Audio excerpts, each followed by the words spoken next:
नमस्कार दोस्तों, स्वागत है आपका अपने YouTube चैनल पर। दोस्तों, उम्मीद आप स्वस्थ होंगे, मस्त होंगे, अपने पढ़ाई में व्यस्त होंगे।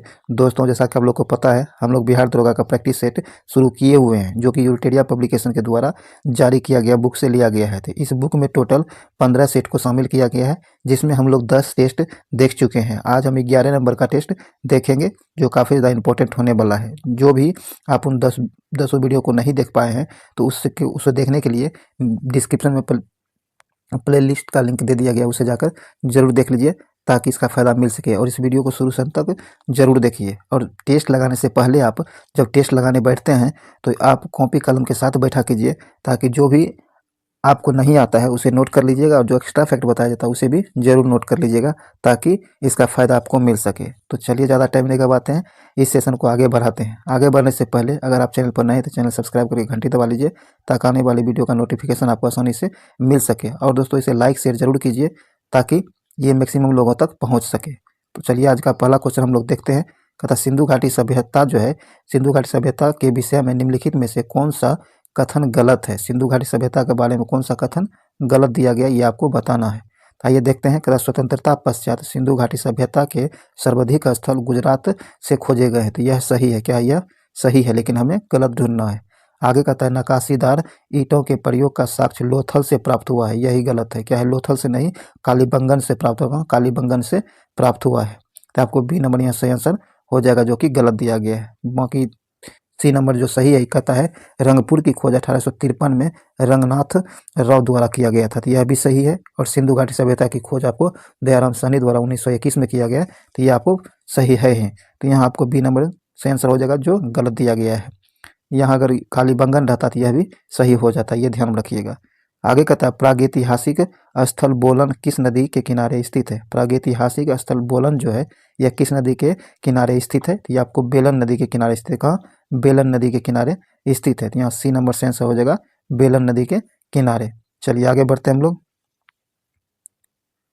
आगे कहता है जैन धर्म के अंतर्गत द्वितीय जैन संगीति का आयोजन कब किया गया। कहता है जैन धर्म जो है, इसके अंतर्गत द्वितीय जैन संगीति जो है, इसका आयोजन कब किया गया था? तो ये किया गया था 512 ईस्वी में। 512 ईस्वी में किया गया था। डी नंबर से आंसर होगा 512 ईस्वी में। तो डी नंबर यहाँ सही आंसर हो जाएगा। अगर जैन धर्म का अगर संस्थापक आपको पूछे तो ऋषभ देव होता है। कौन? ऋषभ देव इसके जैन धर्म के संस्थापक हैं, ये ध्यान में रखिएगा। चलिए आगे बढ़ते हैं। निम्न में से किस चोल शासक ने राजकेसरी की उपाधि धारण की थी। कहता निम्नलिखित में से वो कौन चोल शासक है जिन्होंने राजकेसरी की उपाधि धारण की थी? तो इसका सही आंसर हो जाएगा राजेंद्र प्रथम। किसने? राजेंद्र प्रथम ने जो है राजकेसरी की उपाधि धारण किया था। तो ए नंबर से आंसर हो जाएगा। चलिए, अगर चोल वंश की स्थापना की बात पूछे तो इसे विजयालय द्वारा किया। क्या? विजयालय के द्वारा चोल वंश की स्थापना किया गया था, ये ध्यान रखिएगा। चलिए आगे बढ़ते हैं। आगे कहता है सल्तनत काल में लगान निर्धारित करने की मिश्रित प्रणाली को किस नाम से जाना जाता था। कहता है सल्तनत काल जो है, इसमें लगान जो निर्धारित किया जाता है, उस मिश्रित प्रणाली को क्या नाम से जाना जाता था? तो मुक्ताई। क्या? मुक्ताई के नाम से जाना जाता था। यहाँ सी नंबर से आंसर हो जाएगा, मुक्ताई। आगे कहता है राष्ट्रीय शिक्षा परिषद की स्थापना कब की गई। राष्ट्रीय शिक्षा परिषद जो है, इसकी स्थापना कब की गई? तो ये आपको किया गया 15 अगस्त 1906 को। कब? 15 अगस्त 1906 को इसकी स्थापना की गई थी। डी नंबर से आंसर हो जाएगा। चलिए आगे है। आगे कहता है कि द इंडियन सोसाइटी सोशियोलॉजिस्ट क्या है? द इंडियन सोशियोलॉजिस्ट नामक क्रांतिकारी समाचार पत्र का प्रकाशन कहाँ से किया गया था? तो इस समाचार पत्र का प्रकाशन जो किया गया था, ये आपको लंदन से किया गया था। कहाँ से? लंदन से किया गया था।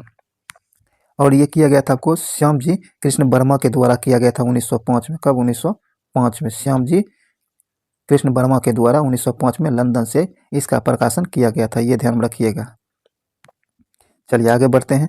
आगे कहता है तिलक द्वारा स्थापित होम रूल लीग का मुख्यालय कहाँ था। तिलक ने जो होम रूल लीग की स्थापना किया था, इसका मुख्यालय कहाँ था? इसका मुख्यालय आपको पता है पुणे था। कहाँ? पुणे था। सी नंबर से आंसर हो जाएगा पुणे। देखिए, होम रूल लीग जो है दो व्यक्तियों के द्वारा जो है स्थापना किया गया था। जहाँ तक सवाल है तिलक जी का, तो इन्होंने अप्रैल 1916 में होम रूल लीग की स्थापना की थी। अप्रैल 1916 में, जिसका मुख्यालय पुणे था। और एक थी एनी बेसेंट, इन्होंने भी होम रूलिंग की स्थापना की थी। तो ये इसका जो किया गया सितंबर 1916, कब? सितंबर 1916 में किया था, ये ध्यान में रखिएगा। चलिए आगे बढ़ते हैं। और ये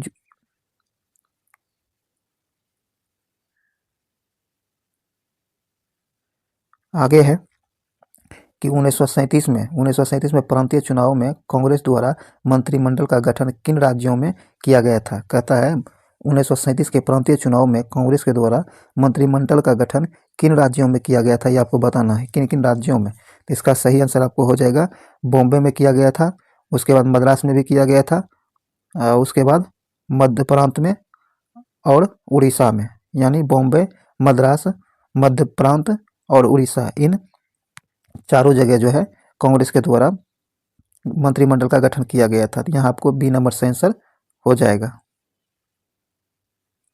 चलिए आगे कहता है संघर्ष विजय की रणनीति का प्रतिपादन किसने किया था? संघर्ष विजय की रणनीति जो है यह किसके द्वारा प्रतिपादन किया गया था? तो जवाहरलाल नेहरू के द्वारा इसका प्रतिपादन किया गया था। किसके द्वारा? जवाहरलाल नेहरू के द्वारा। तो सी नंबर से आंसर हो जाएगा। आगे का था रेगुलेटिंग एक्ट 1773 से संबंधित निम्न कथनों पर विचार कीजिए। रेगुलेटिंग एक्ट 1773 जो है इसके संबंध में कौन सा इस कथन जो दिया गया इसके बारे में विचार करना है, इसमें से कौन सत्य है ये ढूंढना है। आइए देखते हैं। कहता है कि इस एक्ट द्वारा बंगाल के गवर्नर को भारत का गवर्नर बना दिया गया था। नहीं, यह गलत है। क्या यह गलत है? कहता है कलकत्ता में एक सुप्रीम कोर्ट की स्थापना की गई थी। तो यह सही है। क्या है? यह सही है। तो यहाँ सिर्फ केवल बी ही सही है, ध्यान रखिएगा। तो यहाँ आपको बी नंबर से आंसर हो जाएगा। चलिए आगे बढ़ते हैं। ये जो आप आगे देख लीजिए, ये संचालक है, संचालक मंडल का कार्यकाल जो है 6 वर्ष दिया गया है। तो ये आपको 6 वर्ष नहीं बल्कि 4 वर्ष था। कितना? 4 वर्ष था, ये ध्यान रखिएगा। चलिए आगे बढ़ते हैं हम लोग। आगे कहता है कि वर्ष 1906 में, क्या है? वर्ष 1906 में किस भारतीय रियासत ने अपनी पूरी रियासत में प्राथमिक शिक्षा को अनिवार्य किया था? कहता है 1906 में किस भारतीय रियासत ने अपनी पूरी रियासत में प्राथमिक शिक्षा को अनिवार्य कर दिया था? तो ये बड़ौदा। कौन? बड़ौदा ने किया था। तो ए नंबर से आंसर हो जाएगा बड़ौदा। आगे कहता है भारत में पहली जनसंख्या नीति की घोषणा कब की गई थी? भारत में पहली जनसंख्या नीति की घोषणा 1976 में किया गया था। कब? 1976 में किया गया था। यहाँ सी नंबर से आंसर हो जाएगा 1976। आगे है कि पूंजीवादी अर्थव्यवस्था में उत्पादित वस्तुओं का विभिन्न व्यक्तियों के बीच वितरण किस प्रकार होता है? तो ये जो होता है व्यक्तियों की क्रय क्षमता के अनुसार। कहता है व्यक्तियों की क्रय क्षमता के अनुसार जो है वस्तुओं का वितरण होता है। तो बी नंबर से आंसर हो जाएगा। चलिए आगे है। आगे कहता है कि माही, क्या है? माही सुगंधा किस फसल की किस्म है? माही सुगंधा जो है यह किस फसल की किस्म है? तो ये आपको धान का किस्म है। क्या है? धान का किस्म है। डी नंबर से आंसर होगा धान का। चलिए आगे बढ़ते हैं। कहता है कंपनियों की उत्पादकता में वृद्धि का आर्थिक प्रभाव क्या है? कहता है कंपनियों की उत्पादकता जो है इसकी वृद्धि में आर्थिक प्रभाव क्या है? इसकी आर्थिक प्रभाव यह है कि सकल घरेलू उत्पादन में वृद्धि होता है। क्या होता है? सकल घरेलू उत्पादन में वृद्धि होता है। ए नंबर से आंसर हो जाएगा। चलिए आगे है। कहता स्वतंत्रता के समय देश की लगभग कितनी प्रतिशत जनसंख्या कृषि पर निर्भर थी? कहता जिस समय देश स्वतंत्र हुआ था उस समय देश की कितने प्रतिशत जनसंख्या जो है कृषि पर आधारित थी? तो 75%। कितना? 75% जनसंख्या जो है कृषि पर आधारित थी। तो यहाँ बी नंबर से आंसर हो जाएगा। आगे कहता अंतर्राष्ट्रीय कृषि विकास कोष की स्थापना किस वर्ष की गई थी? अंतर्राष्ट्रीय कृषि कोष विकास की स्थापना जो है, विकास कोष की स्थापना, ये आपको कब किया गया था? तो 1977 में। कब? 1977 में इसकी स्थापना की गई थी। ए नंबर इसका सही आंसर हो जाएगा। चलिए आगे कहता है कि निम्न में से कौन सा देश स्थलरुद्ध नहीं है? ध्यान रखिएगा, स्थलरुद्ध देश निम्न में से कौन नहीं है? तो कोलंबिया। कोलंबिया जो है स्थलरुद्ध देश नहीं है। आगे कहता है निम्न में से कौन कीट का उदाहरण नहीं है? कीट का उदाहरण जो नहीं है ये आपको मकड़ी है। मकड़ी जो है कीट का उदाहरण नहीं है, ध्यान रखिएगा। तो बी नंबर से आंसर हो जाएगा। आगे कहता है भारत में गरीबी रेखा का मापन किस आधार पर किया जाता है। भारत में गरीबी रेखा का जो मापन किया जाता है ये किस आधार पर किया जाता है, तो घरेलू उपभोग पर। किस पर? घरेलू उपभोग पर गरीबी रेखा का निर्धारण किया जाता है। तो डी नंबर से आंसर हो जाएगा। आगे कहता है स्वच्छता स्वतंत्रता से अधिक महत्वपूर्ण है। कहता है स्वच्छता जो है स्वतंत्रता से अधिक महत्वपूर्ण है, यह किसने कहा था। तो यह जो है महात्मा गांधी जी के द्वारा कहा गया था। तो यहाँ बी नंबर से होगा, महात्मा गांधी ने यह कहा था। आगे है हाल ही में इंटरनेशनल ओलंपिक कमेटी द्वारा किसके ओलंपिक ऑर्डर से सम्मानित किसे ओलंपिक ऑर्डर से सम्मानित किए जाने की घोषणा की गई है। तो यह जो घोषणा किया गया, किसे सम्मानित किया जाएगा? अभिनव बिंद्रा को। किसे? अभिनव बिंद्रा को सम्मानित किया जाएगा। तो यहाँ आपको ए नंबर से आंसर हो जाएगा। आगे कहता है T20 एशिया कप 2025 की मेजबानी कौन सा देश करेगा। तो T20 एशिया कप 2025 जो है इसकी मेजबानी आपको भारत के द्वारा किया जाएगा। किसके द्वारा? भारत के द्वारा किया जाएगा। तो यहाँ आपको डी नंबर से आंसर हो जाएगा भारत। और 2027 में जो एक दिवसीय पुरुष एशिया कप होगा इसकी मेजबानी बांग्लादेश के द्वारा किया जाएगा। 2027 वाली पुरुष एक दिवसीय एशियाई कप का। चलिए आगे बढ़ते हैं। एक मिनट दोस्तों। आगे कहता है कि जुलाई 2024 में संघ लोक सेवा आयोग का नया अध्यक्ष किसे नियुक्त किया गया है। यानी वर्तमान में लोक सेवा आयोग का संघ लोक सेवा आयोग है, इसके अध्यक्ष कौन है ये आपको बताना है। तो इसके अध्यक्ष अभी आपको वर्तमान में प्रीति सूदन है। कौन? प्रीति सूदन है। सी नंबर से आंसर हो जाएगा। आगे कहता है अंतर्राष्ट्रीय बाघ दिवस किस तिथि को मनाया जाता है। अंतर्राष्ट्रीय बाघ दिवस जो आपको 29 जुलाई को मनाया जाता है। कब? 29 जुलाई को मनाया जाता है। और 2024 में जो बाघ दिवस मनाया गया था तो इसका थीम क्या था ये आप याद रखिएगा। Call for action. क्या है? कॉल फॉर एक्शन इसका थीम था 2024 का। चलिए आगे बढ़ते हैं। आगे कहता है कि ग्लोबल इंडिया एआई शिखर सम्मेलन का आयोजन कहाँ किया गया है। ग्लोबल इंडिया एआई शिखर सम्मेलन जो है कहाँ किया गया है। तो यह किया गया आपको हेती में। कहाँ? सॉरी, ये किया गया नई दिल्ली। कहाँ? नई दिल्ली में किया गया है। ए नंबर से आंसर हो जाएगा, नई दिल्ली में इसका आयोजन किया गया है। आगे कहता है कि ऑपरेशन इंद्रावती भारत सरकार द्वारा किस देश से नागरिकों को निकालने के लिए चलाया गया था। तो यह हेती से। कहाँ से? हेती से नागरिकों को निकाले जाने के लिए चलाया गया ऑपरेशन को ऑपरेशन इंद्रावती नाम दिया गया था। तो यहाँ आपको बी नंबर से आंसर होगा, हेती से। आगे है पेरिस पैरा ओलंपिक में अवनी लेखरा ने स्वर्ण पदक जीता है, उसका संबंध किस खेल से है। तो इसका संबंध जो आपको शूटिंग से। किससे? शूटिंग से है। सी नंबर से आंसर होगा, शूटिंग से। चलिए आगे बढ़ते हैं। आगे कहता है 48 वर्ष में पहली बार अरब सागर में भूमि से समुद्र की ओर चक्रवात बना, इसका नाम क्या है। कहता है 48 सालों के बाद पहली बार जो है अरब सागर में भूमि की ओर से समुद्र की तरफ चक्रवात बना है, तो इसका नाम क्या है। तो इसका नाम जो है आसान है। क्या? आसना है। सर आसना। डी नंबर से आंसर हो जाएगा, आसना। तो यहाँ आपका डी नंबर से आंसर हो जाएगा। और ये नाम जो है पाकिस्तान के द्वारा दिया गया था। किसके द्वारा? पाकिस्तान के द्वारा दिया गया था, ये याद रखिएगा। आगे कहता है हाल ही में आरबीआई के गवर्नर के रूप में किसे नियुक्त किया गया है। तो हाल ही में आरबीआई के गवर्नर के रूप में संजय मल्होत्रा को नियुक्त किया गया। किसे? संजय मल्होत्रा को नियुक्त किया गया है। ए नंबर से आंसर होगा, संजय मल्होत्रा। और ये 26वें क्रम का क्या है? 26वें क्रम का गवर्नर है, ये ध्यान में रखिएगा। चलिए आगे बढ़ते हैं। आगे कहता है भारत का पहला जनरेशन बीटा बेबी बॉय किस राज्य से प्राप्त किया गया है। कहता है भारत को पहला जनरेशन बीटा बेबी बॉय किस राज्य से प्राप्त हुआ है। तो यह प्राप्त हुआ आपको मिजोरम से। कहाँ से? मिजोरम से। डी नंबर से आंसर हो जाएगा, मिजोरम। आगे कहता है आरिफ मोहम्मद खान बिहार के कौन से राज्यपाल के रूप में शपथ लिए हैं। यानी कौन से क्रम के राज्यपाल के रूप में शपथ लिए हैं आरिफ मोहम्मद खान। तो इसका सही आंसर होगा 42वें गवर्नर के रूप में, 42वें राज्यपाल के रूप में जो है शपथ लिया। ये बिहार के वर्तमान में राज्यपाल हैं। तो यहाँ आपको सी नंबर से आंसर हो जाएगा। चलिए आगे बढ़ते हैं। आगे कहता है 20वां G20 शिखर सम्मेलन 2025 का आयोजन कहाँ किया जाएगा। 20वां G20 शिखर सम्मेलन जो है जो 2025 में होगा, इसका आयोजन जो है कहाँ किया जाएगा, तो ये साउथ अफ्रीका में किया जाएगा। कहाँ? साउथ अफ्रीका में इसका आयोजन किया जाएगा। तो यहाँ आपको सी नंबर सेंस होगा, साउथ अफ्रीका में। चलिए आगे बढ़ते हैं। और ये 19वां G20 शिखर सम्मेलन जो हुआ 2024 में, ये ब्राज़ील में आयोजित हुआ था। कहाँ? ब्राज़ील में आयोजित हुआ था, ये ध्यान में रखिएगा। चलिए आगे है, कहता ऑपरेशन कामधेनु किस राज्य की पुलिस द्वारा शुरू किया गया। ऑपरेशन कामधेनु जो है ये किस राज्य के पुलिस द्वारा शुरू किया गया है, तो ये किया गया जम्मू कश्मीर के पुलिस के द्वारा शुरू किया गया है। ए नंबर सेंसर हो जाएगा जम्मू कश्मीर।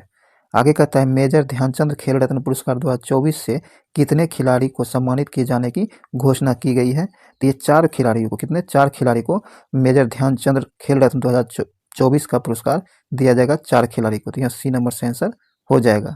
आगे कहता है विंग्स इंडिया 2024 का सम्मेलन कहाँ हुआ है। विंग्स इंडिया 2024 का सम्मेलन जो है यह है आपको कहाँ हुआ है, तो हैदराबाद में। कहाँ? हैदराबाद में इसका आयोजन किया गया था। तो यहाँ आपको सी नंबर सेंस हो जाएगा हैदराबाद। चलिए आगे है, आगे कहता है हाल ही में भारत की पहल पाम ऑयल, क्या है? पाम ऑयल प्रसंस्करण मिल निम्नलिखित में से किस राज्य में स्थापित की गई है, तो यह जो आपको अरुणाचल प्रदेश में स्थापित की गई। कहाँ? अरुणाचल प्रदेश में स्थापित की गई है। तो यहाँ आपको ए नंबर सही आंसर हो जाएगा। चलिए, और इसका उद्घाटन जो किया गया था आपको प्रधानमंत्री जी के द्वारा किया गया था, ये ध्यान में रख लीजिएगा। चलिए आगे है, आगे का था लामितीय, क्या है? लामितीय 2024 का आयोजन भारतीय सेना और किस देश के बीच हुआ है, तो यह जो हुआ है आपको भारतीय सेना और सेशेल्स रक्षा बल के बीच हुआ है। तो यहाँ आपको बी नंबर सेंस होगा, सेशेल रक्षा बल के बीच। तो बी नंबर यहाँ सही आंसर हो जाएगा। चलिए आगे बढ़ते हैं, और ये आयोजन जो कब से किया जा रहा है, तो ये ध्यान में रखिए 2001 से इसका आयोजन किया जा रहा है। कब से? 2001 से इसका आयोजन किया जा रहा है, ध्यान में रखिएगा इस बात को। चलिए आगे बढ़ते हैं, निम्नलिखित में से किस राज्य सरकार ने आपातकाल के दौरान जेल गए लोगों के लिए मासिक पेंशन देने की मंजूरी की है। कहता निम्नलिखित में से वो कौन से राज्य सरकार है जो आपातकालीन के दौरान जेल गए थे उसके लिए पेंशन व्यवस्था को मंजूरी दे दिया है, तो यह दिया है ओडिशा सरकार ने। किसने? ओडिशा सरकार ने। सी नंबर से आंसर हो जाएगा ओडिशा सरकार ने। चलिए आगे कहता है छठे खेलो इंडिया यूथ गेम का आयोजन किस राज्य में किया गया है। छठे खेलो इंडिया यूथ गेम जो है इसका आयोजन किस राज्य में किया गया है, तो यह किया गया है आपको तमिलनाडु में। कहाँ? तमिलनाडु में। सी नंबर से आंसर हो जाएगा तमिलनाडु में। चलिए आगे बढ़ते हैं, आगे कहता है कि संगीत कलानिधि पुरस्कार 2024 किसे दिया गया है। संगीत कलानिधि पुरस्कार 2024 जो है यह किसे दिया गया है, तो टी.एम. कृष्णा को। किसे? टी.एम. कृष्णा को दिया गया है। डी नंबर सेंस होगा टी.एम. कृष्णा को। ये कर्नाटक का गायक है, समझे, ये कर्नाटक का गायक है। और ये रमन मैग्सेसे पुरस्कार भी इसे मिल चुका है 2024 के लिए। चलिए आगे बढ़ते हैं, आगे कहता चूज द करेक्ट सेंटेंस, इसमें जो सेंटेंस सही है उसे ढूंढना है। तो इसका सही आंसर हो जाएगा the doctor has been living here since 2005। यहाँ सी नंबर से आंसर हो जाएगा जो सही सेंटेंस दिया गया है। आगे कहता चूज द करेक्ट स्पेलिंग, इसमें जो स्पेलिंग ढूंढना है, जो सही स्पेलिंग है इसे बताना है आपको। तो ये डिसीजन, क्या है? डिसीजन इसमें सही दिया गया है, तो डी नंबर से आंसर होगा डिसीजन।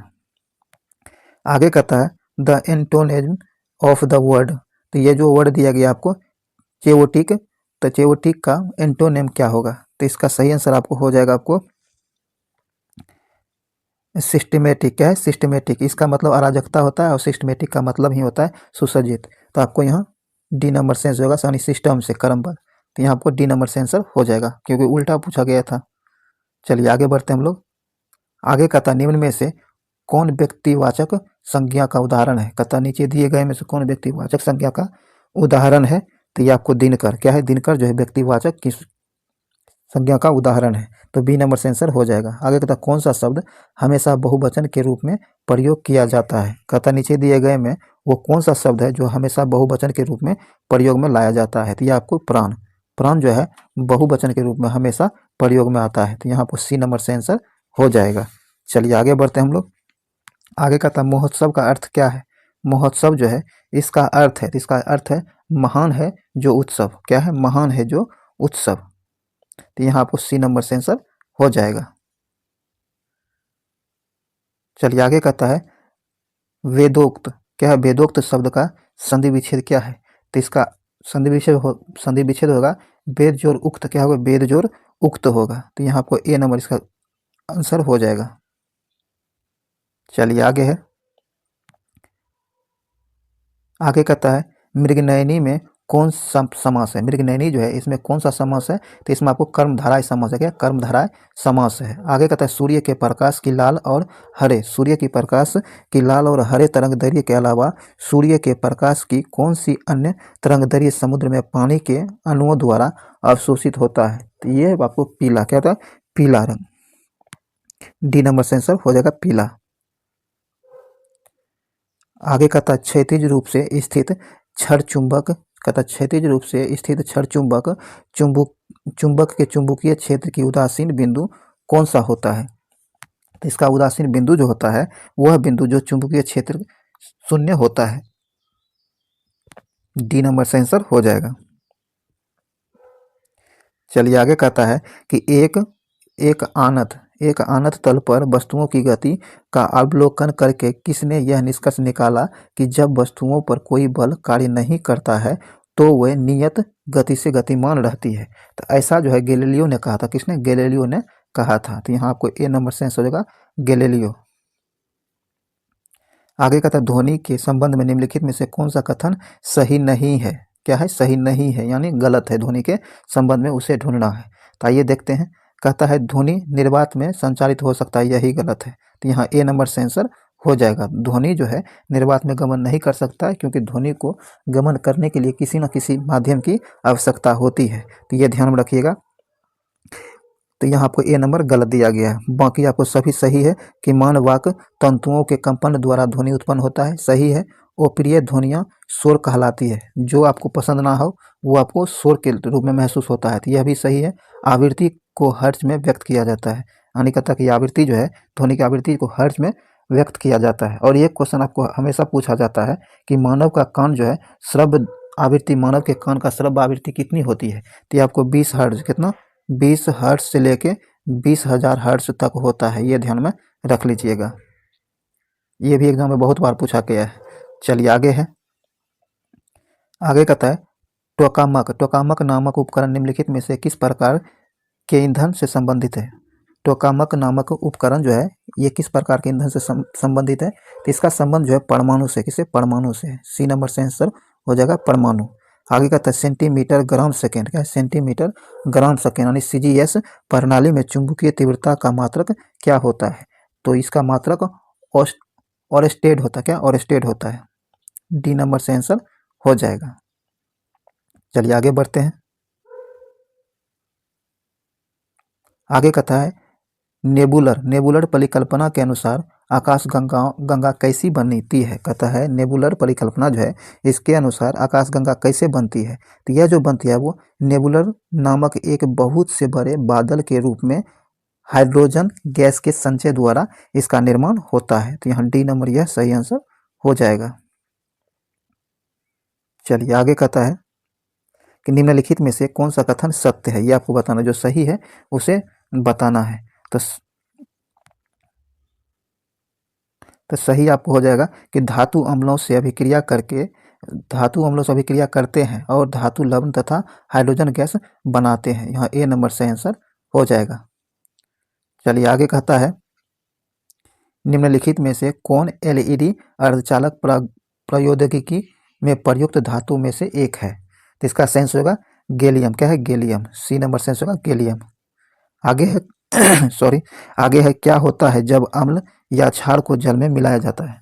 कहता है जब अम्ल या क्षार को जल में मिलाया जाएगा तब क्या होगा। तो इस कंडीशन में प्रति इकाई आयतन में आयनों की सांद्रता में कमी आएगी। क्या होगी, सांद्रता में, आयनों की सांद्रता में कमी आएगी। ए नंबर से आंसर हो जाएगा।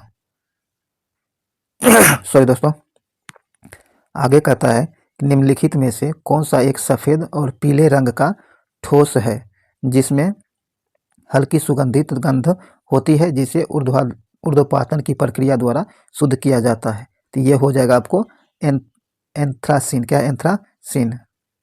बी नंबर से आंसर हो जाएगा। आगे का आवर्त सारणी के समूहन की कौन सी नरम धातु हवा के संपर्क में आने के कुछ सेकंड में धूमिल हो जाता है? तो ये आपको हो जाएगा सोडियम। और इसी को कभी कभी पूछा जाता है वो कौन सी धातु है जिसे चाकू से काटा जा सकता है? तो यही सोडियम है। क्या है? सोडियम है। तो बी नंबर यहाँ से आंसर हो जाएगा सोडियम।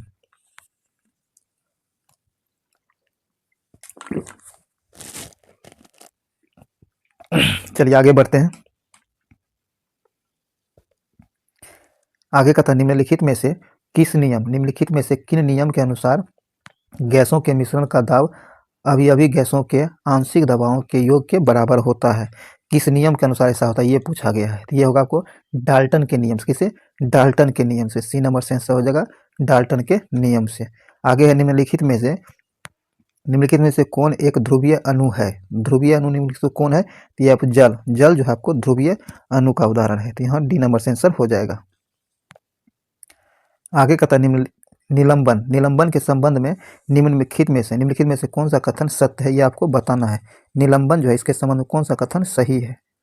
तो इसका सही आंसर आपको हो जाएगा कि निलंबन एक विषमांगी मिश्रण है। तो यह सही है। निलंबन के कणों को नगण्य आंखों से देखा जा सकता है। तो यह भी सही है। तो यानी 1 और 2 दोनों सही दिया गया। तो सी नंबर यहाँ से आंसर हो जाएगा। चलिए आगे है। आगे कथा निम्नलिखित में से कौन किंगडमी फंगी से संबंधित नहीं है? किंगडमी फंगी जो है इससे संबंधित नहीं है। ये आपको युगलिना जो है किंगडमी फंगी से संबंधित नहीं है। डी नंबर से आंसर हो जाएगा। आगे कहता है बीमारी के दौरान पोषण देखभाल कार्यकलाप का एक संगठित समूह है जिसमें निम्नलिखित में से किसके अलावा अन्य सभी शामिल है? तो इसमें जो है मनोवैज्ञानिक तनाव का आकलन इसके बाद सभी इसमें शामिल है। तो यहाँ ए नंबर से आंसर हो जाएगा क्योंकि इसमें पूछा है कि इसमें कौन शामिल नहीं है इसके अलावा इसके बाद। तो ये आपको इसके बाद मनोवैज्ञानिक तनाव के आकलन के बाद जो है सभी इसमें शामिल है। जैसे पोषण की स्थिति का आकलन करना, पोषण संबंधी समस्याओं का निदान करना, पोषण संबंधी आवश्यकताओं को पूरा करने के लिए हस्तक्षेप की योजना बनाना और प्राथमिकता देना। तो ये सभी शामिल है। जो शामिल नहीं है ये मनोवैज्ञानिक तनाव का आकलन शामिल नहीं है। तो ए नंबर से आंसर हो जाएगा। आगे कहता है छोटी आंत से स्रावित होने वाले ट्रिप्सन एंजाइम का मुख्य कार्य क्या है? कहता है ट्रिप्सन एंजाइम जो है ये छोटी आंत से स्रावित होता है। इसका कार्य क्या है ये आपको बताना है। तो इसका कार्य है प्रोटीन को पचाना। क्या है? प्रोटीन को पचाना इसका मुख्य कार्य है। तो ए नंबर से आंसर हो जाएगा। आपको एग्जाम में कभी कभी ये पूछ लिया जाता है कि छोटी आंत से कौन सा एंजाइम स्रावित होता है या ट्रिप्सन एंजाइम जो है किस अंग से स्रावित होता है। तो इस तरह से आप इसे ध्यान में जरूर रख लीजिएगा। आगे कहता है निम्नलिखित में से किस लोकप्रिय रसोई पदार्थ को शर्करा खाने वाला कवक कहा जाता है? तो यह कहा जाता है खमीर को। किसे? खमीर को। तो यहाँ सी नंबर से आंसर होगा खमीर। आगे कहता निम्नलिखित में से कौन सा गोल कृमि है? कहता निम्नलिखित में से कौन गोल कृमि है ये आपको बताना है। तो एस्केरिस। क्या है? एस्केरिस जो है आपको गोल कृमि है। ए नंबर से आंसर हो जाएगा। आगे कहता जोड़ों के बीच मौजूद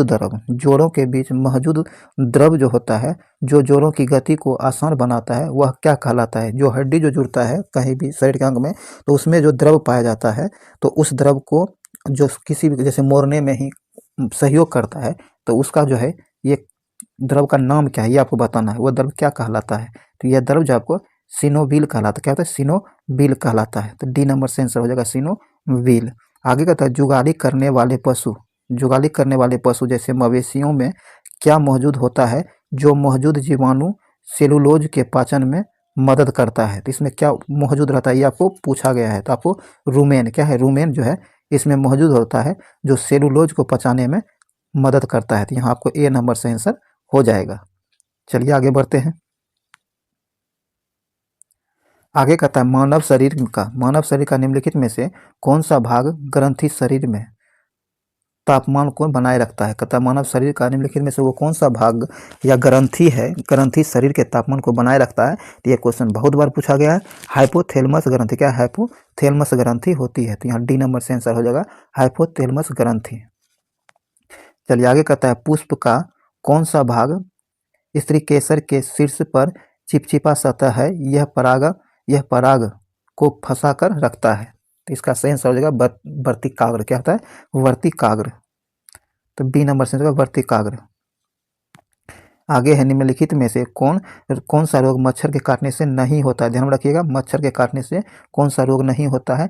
तो आपको हेपेटाइटिस जो है मच्छर के काटने से नहीं होता है। डी नंबर से आंसर हो जाएगा। बाकी आपको फील पाव, डेंगू और मलेरिया, ये सब जो है आपको मच्छर के काटने से होता है, लेकिन हेपेटाइटिस मच्छर के काटने से नहीं होता है, ये ध्यान रखिएगा। हेपेटाइटिस जो है आपको वायरस से होने वाला रोग है, और इसमें जो है यकृत प्रभावित होता है। हेपेटाइटिस रोग में यकृत प्रभावित होता है। आपका विश्व हेपेटाइटिस दिवस भी मनाया जाता है, जो कि 28 जुलाई को मनाया जाता है। कब? 28 जुलाई को विश्व हेपेटाइटिस दिवस के रूप में मनाया जाता है, ये ध्यान में रखिएगा। चलिए आगे बढ़ते हैं। आगे कहता है, अरब सागर में निम्नलिखित में से किस महासागर का विस्तार है? कहता अरब सागर जो है, अरब सागर में निम्नलिखित में से किस महासागर का विस्तार है, ये आपको बताना है। तो इसमें हिंद महासागर का विस्तार है। डी नंबर से होगा हिंद महासागर का। आगे है, गोविंद सागर जिसे भाखड़ा नांगल परियोजना भी कहा जाता है, निम्न में से किस राज्य में स्थित है? तो यह जो आपको हिमाचल प्रदेश में स्थित है। कहाँ? हिमाचल प्रदेश में स्थित है। डी नंबर से होगा हिमाचल प्रदेश।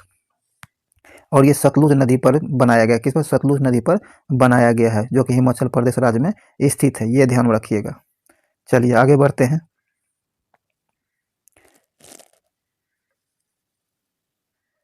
आगे निम्नलिखित में से कौन सा पत्थर लोहे जैसी सभी आधार धातुओं को सोने में परिवर्तित कर सकता है? कहता निम्नलिखित में से वो कौन सा पत्थर है? कौन सा पत्थर लोहे जैसी, वो कौन सा पत्थर है जो लोहे जैसे सभी आधार धातुओं को सोने में परिवर्तित करता है? वो कौन है? तो इसका सही आंसर आपको पारस पत्थर हो जाएगा। क्या हो? पारस पत्थर। ए नंबर से आंसर होगा पारस पत्थर। आगे कहता है, हरित क्रांति के संदर्भ में निम्नलिखित में से कौन सा कथन गलत है? ध्यान रखिएगा, हरित क्रांति के संबंध में कौन सा कथन गलत है, ये आपको बताना है। कहता है, इसे वर्षा पोषित क्षेत्र में लागू किया जाता है, यही गलत है। क्या है? यह गलत है। ए नंबर गलत आंसर दिया गया है। अब बाकी सब सही है। जैसे यह कृषि आधुनिकीकरण का एक सरकारी कार्यक्रम है, सही है। इसका लक्ष्य मुख्यतः गेहूं चावल उत्पादन क्षेत्र से था। इसे अंतर्राष्ट्रीय एजेंसियों द्वारा वित्त पोषित किया गया था। तो ये सभी सही दिया गया। ए नंबर जो गलत है, तो यहाँ आंसर ए नंबर हो जाएगा, क्योंकि गलत ही ढूंढना था। चलिए आगे कहता है, वर्षा वनों में किस प्रकार की कृषि की जाती है? वर्षा वन जो होती है उसमें किस प्रकार की कृषि की जाती है? तो यहाँ किया जाता है आपको कर्तन एवं दलहन कृषि की जाती है। तो डी नंबर यहाँ से आंसर हो जाएगा। आगे का लेटेराइट मिट्टी का निर्माण निम्नलिखित में से किस कारण से होता है? लेटेराइट मिट्टी का निर्माण जो होता है किस कारण से होता है? तो यह होता है आपको निच्छालन के कारण लेटेराइट मिट्टी का निर्माण होता है। तो यहाँ बी नंबर से होगा निच्छालन। आगे कहता है, शैवालों और लाइकेन किस प्रकार के वनों में पाए जाते हैं? शैवाल एवं लाइकेन जो है ये किस प्रकार के वनों में पाया जाता है? तो ये टुंड्रा वनों में, किसमें? टुंड्रा वनों में पाया जाता है। डी नंबर से होगा टुंड्रा वनों में। चलिए आगे है, आगे कहता है, भारत सरकार द्वारा तापमान, वर्षा, पवन आदि से संबंधित डेटा एकत्र करने और मौसम का पूर्वानुमान लगाने के लिए जिम्मेदार भारतीय मौसम विभाग की स्थापना कब किया गया था? तो ये जो आपको प्रीवियस जो पीछे हम लोग टेस्ट दिए हैं उसमें भी यह क्वेश्चन शामिल किया गया था, और इसकी स्थापना डेट जो है हमने आपको एक्सप्लेनेशन में बताया था। तो इसका जो है इसकी जो स्थापना किया गया था 1875 में। कब? 1875 में किया गया था, ध्यान रखिएगा। और इसका मुख्यालय आपको दिल्ली में है। कहाँ? दिल्ली में है। तो यहाँ सी नंबर से आंसर हो जाएगा। और मुख्यालय कहाँ है? दिल्ली में। और इसका 5 क्षेत्रीय कार्यालय मुख्यालय भी है। क्या? इसका 5 क्षेत्रीय मुख्यालय भी है। तो ये भी हम आपको बता चुके हैं, ध्यान में रखिएगा। और आप उसे जो है कमेंट बॉक्स में उस 5 क्षेत्रीय मुख्यालय का जो है चर्चा जरूर कीजिएगा, वो कहाँ है, क्योंकि हमने तो बता दिया है। आगे कहता है, संरचनात्मक भूविज्ञान निम्नलिखित में से किससे संबंधित है? तो यह जो संबंधित है आपको क्या है? सेल संरचनाओं के विकास का एक रूप, वर्गीकरण तंत्र और कारण से जो है संबंधित है। यहाँ डी नंबर से आंसर हो जाएगा। आगे कहता है, सफेद को पर्वत श्रृंखला का एक बड़ा हिस्सा निम्नलिखित में से किस देश में स्थित है? किस देश में स्थित है? तो यह जो स्थित है आपको पाकिस्तान में स्थित है। कहाँ? पाकिस्तान में स्थित है। तो बी नंबर से आंसर हो जाएगा, पाकिस्तान में स्थित है। चलिए आगे है, आगे कहता है भारत का मूल संविधान अंग्रेजी में किसके हाथों से लिखा गया था? भारत का मूल संविधान जो है, जो अंग्रेजी भाषा में लिखा गया था, ये किसके हाथों से लिखा गया था, ये आपको बताना है। ये आपको प्रेम बिहारी नारायण राजजादा के द्वारा जो है लिखा गया था। तो ये आपको बी नंबर इसका सही आंसर हो जाएगा। तो यहाँ होगा आंसर बी नंबर। चलिए आगे कहता है कि भारत के संविधान के किस अनुच्छेद में उल्लेखित है कि संघ के लिए एक लोक सेवा आयोग और प्रत्येक राज्य के लिए राज्य लोक सेवा आयोग होगा? तो यह जो है अनुच्छेद 315 क्लॉज 1 में यह कहा गया है। तो ए नंबर इसका सही आंसर हो जाएगा। चलिए आगे कहता है कि भारत में निम्नलिखित में से कौन सा राज्य नीति निर्देशक सिद्धांत का गांधीवादी सिद्धांत है? कहता निम्नलिखित में से, भारत में निम्नलिखित में से कौन सा राज्य के नीति निर्देशक सिद्धांतों का गांधीवादी सिद्धांत है? तो इसका सही आंसर जो होगा ये होगा ग्राम पंचायत का गठन। क्या है? ग्राम पंचायत का गठन। बी नंबर से आंसर हो जाएगा। आगे कहता निम्नलिखित में से किस संविधान संशोधन ने भारत संघ में दादर और नागर हवेली को एक केंद्र शासित प्रदेश के रूप में शामिल किया गया था?